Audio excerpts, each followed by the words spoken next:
Pascal Poinlan à Québec. On vous retrouve parce que finalement, on a un peu plus de détails sur l'état actuel du boxeur Adonis Stevenson, lui qui a subi un chaos brutal samedi dernier. Le médecin qui le traite a fait une toute première sortie publique ce midi pour une mise à jour sur son état. Est-ce qu'on reste dans les généralités ou effectivement on a un portrait un peu plus clair de la situation?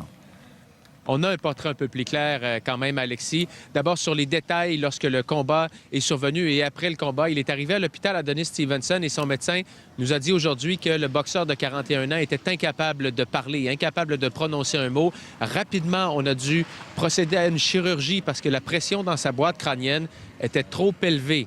Et donc, ce dont il a souffert exactement, c'est un traumatisme crânio-cérébral grave.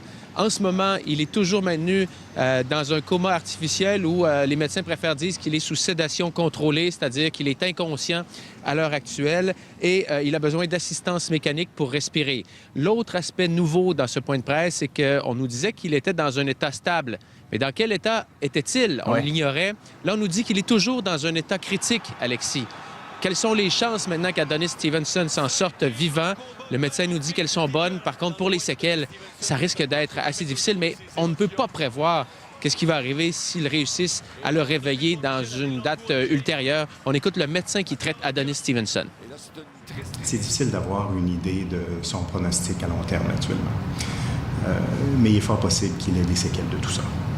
On en a vu des cas comme celui-ci, mais chaque situation est unique.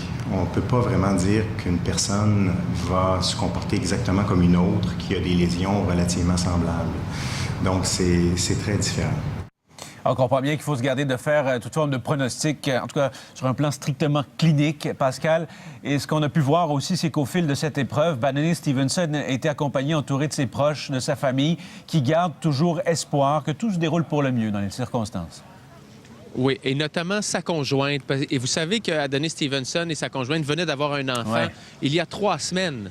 Alors ça, imaginez les moments qu'ils vivent en ce moment. Et justement, Simone Godds, la conjointe d'Adonis Stevenson, a fait un tweet qu'on vous montre à l'instant. En gros, elle explique qu'avant d'aller faire son combat, Adonis Stevenson avait promis à sa petite fille qu'il allait revenir s'occuper de la famille. Et elle dit, on compte sur toi pour revenir, on t'aime. Et c'est un message, évidemment, qui est bouleversant, sachant tout ce qui se passe. Alors, la famille d'Adonis Stevenson, qui est au chevet du boxeur de 41 ans, il faut quand même spécifier qu'il y a tout un personnel médical qui entoure finalement le boxeur et qu'il y a aussi de l'assistance sociale qui est donnée pour aider la famille. Pascal Poinlan, merci beaucoup.